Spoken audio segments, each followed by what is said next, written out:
Hello and welcome, my metaphysical friends, and today we are going to draw some crystals. I'm going to show you how to do this step by step, so don't miss anything.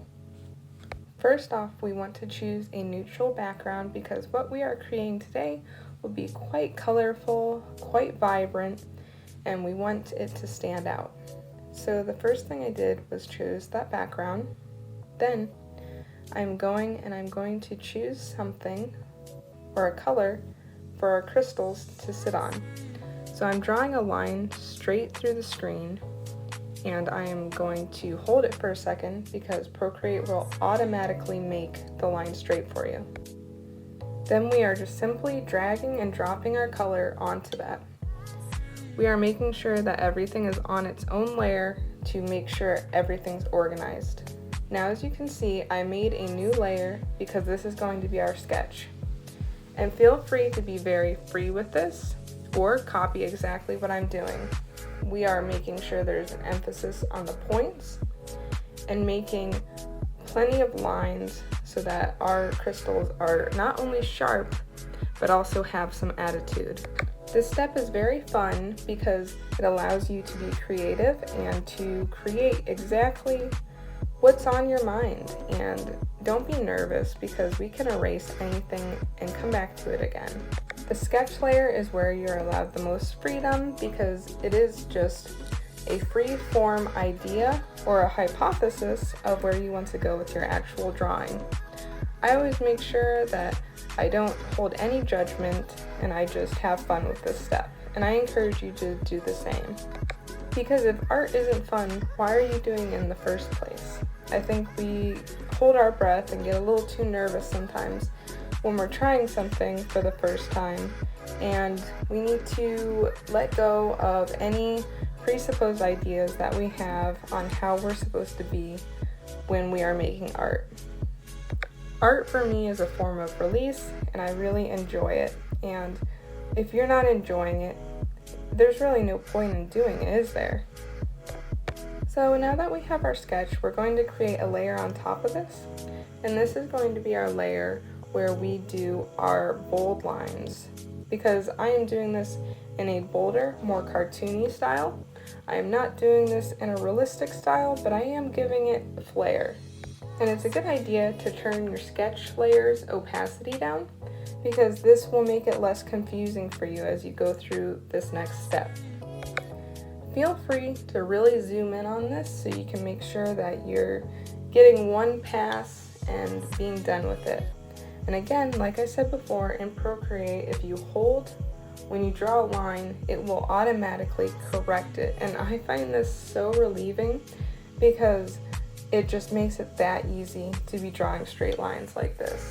I would be consistently redoing this if not, because I do have a steady hand, but I don't always get it perfect the first time. So just keep laying down those lines and getting them where you want to. And like I said, the sketch is really just an idea of where you want to go. If you're going through this step and you find things you can improve, like I did here, then feel free to. It's not concrete. It's not something that is set in stone. It is just a blueprint showing you where you'd like to go. And as you can see in Procreate, I don't have to try very hard to get my straight lines, so I'm just dragging them and letting them straighten out and then pulling them to where I want them to go. I love digital art because as a human, I make lots of mistakes, and I'm sure you do too. So it allows me to go back and fix little things, correct things, nip them in the butt, and just make my drawing the absolute best that I can. If you're going through this and you're nervous about messing up, I'd just like to tell you that there's really no messing up in art. There's just coming back, correcting, and getting better, because art is subjective. So one thing that is unattractive to one person may be another person's favorite thing. So you just need to let go of that judgment and really enjoy the process. And as you're drawing these lines, if you mess up once or twice, just go back and try again. You'll become quicker, you'll become faster the more often that you do this. Creativity is a muscle, and you just have to keep working at it, and like I show here. This is unedited. I make mistakes all the time. I'm not perfect. I've just practiced a lot and I'm getting better every day, and there's always things I improve on. If I showed you my art from even a year ago, you would be surprised at how far I've come. So if you're watching this video and you're trying to learn, don't be afraid to make mistakes. And I can't stress that enough. So as you're going through this, just continue drawing those lines, perfecting things, looking at things that you can make better in your sketch that you might have missed. It's really helpful to zoom in when you're doing things like this, because not only does it give you less space that you have to move your wrist to pull some of these lines, it also really gets you in on the picture so you can see things that you missed while doing your sketch. And make sure, I can't stress this enough, for the next step, we need to make sure all our lines connect and that there's no spacing in between these lines. Make sure it looks like a coloring book for this next step, because if we have spaces, our color will leak out onto the rest of the page. So as you can see here, I have gotten rid of my sketch now, and I'm zooming in on my picture to make sure that there's none of those gaps that I talked about before, because the next step we're going to do involves, we are going to duplicate this layer twice. And the reason I am doing this is because we don't want to put color in our original lining, because if we decide we don't like it or we want to change something, we can't do that. So we want to have that middle layer to put this color on. And another important thing is when we go back and we're going later to do our gradient, it allows us to make clipping masks. But more on that later. Just drag and drop the color like I am doing right now for now. And this is our base color. This is our color that we are going to work off of for the rest. We are going to use more colors than just red. Don't fret. But for now, we are just using this red. And you can use any color you wish. This is just what I chose personally. So as you can see, I have my red base color, and I made a layer above it, and we are making that our clipping mask. So what a clipping mask is, you ask? The clipping mask makes sure that none of my color is going to leak off of the shape that I've made. So you see how I drew there and none of it got on the blue color beneath it? That's what the clipping mask allows us to do, and that was the purpose of duplicating our layer twice. And as you experiment more with Procreate and you understand more, you will understand more of what I'm talking about, because there will be mistakes and you'll figure it out like I have too. But I'm making it simple for you by telling you what you want to do to avoid that. So here I'm working in my shadows. So the key of shadows is understanding where your light source is coming from. So for me, I'm imagining that my light source is hitting the very face of my crystal.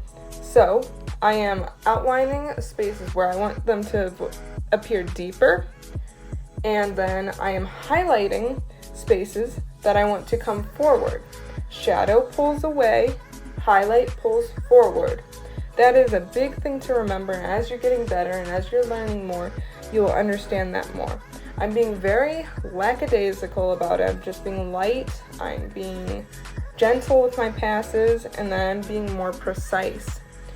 The more precise you are, the more it pulls it forward. So you don't want to go too hard at the beginning, or else you can't come back. But you can undo, but the point I'm trying to make is go lighter, then go heavier. And as you go heavier, more things come forward, and same with shadow. As you go heavier with shadow, more things go back. As you can see, I'm really zooming in and making sure that I'm getting the effect I want.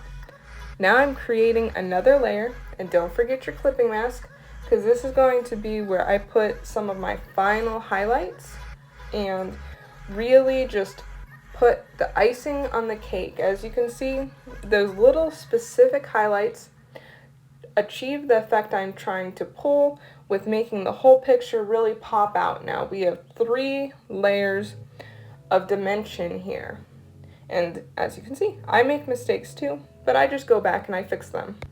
So now we're adding in more highlights, we're putting more spice to this photo. So just keep going, keep choosing little spaces that you think a nice highlight would do well in. And this is usually at the peak of the highlights that you have already placed in, as you can see I'm doing. So there you go. Don't need to be too greedy. Don't need to put too many of these points or the photo will not make sense. Be very specific, be very precise. So now that I've done that, I'm making another clipping mask, and in this layer, I am going to add some midtones, because if we look at any one picture, there's not one color in anything. So I'm adding a little bit of pink because I want this to be a crystal with reflections of pink, and it adds more color, it adds more dimension, and it makes it more appetizing to look at when we add things like this. And you can almost imagine a blue and pink reflection on it. So you just want to add in those little things. This is the part to have fun with when you're doing your midtones, because in a crystal you can imagine it can be any color, it can be anything that you can imagine in your mind. So now that you have all that, I like to put some finishing touches on my photo, and I will be making a layer below everything I've created because I don't want this to be in front. And I am going to go to luminance, and in the luminance tab there's all kinds of fun things to play with, but I'm going to play with this flare here because I want it to look like it is shining. So I'm creating some of these, I'm making it shine, I'm giving it little glimmers just for a little bit of attitude here. So add in those little flares if you wish, and they add that icing to the cake, as I say. So you have those. And now the last step I want to do is I want to go back to the airbrush tool, and I want to create a little shadow underneath my crystal, because while it is floating, it is reflecting shadow on the floor beneath it. So we want to do that. And when I made the shadow, I decided after I made it, oh man, I went a little too dark. But no worries, because we went to that tab and we turned the opacity down, and we were very happy with it after that. So there you go. That is a done deal. That is my crystal drawing, and I hope that you enjoyed it. Please subscribe if you enjoyed this tutorial, and let me know what I can do better. And I hope you have a great day, and make some art today. Bye!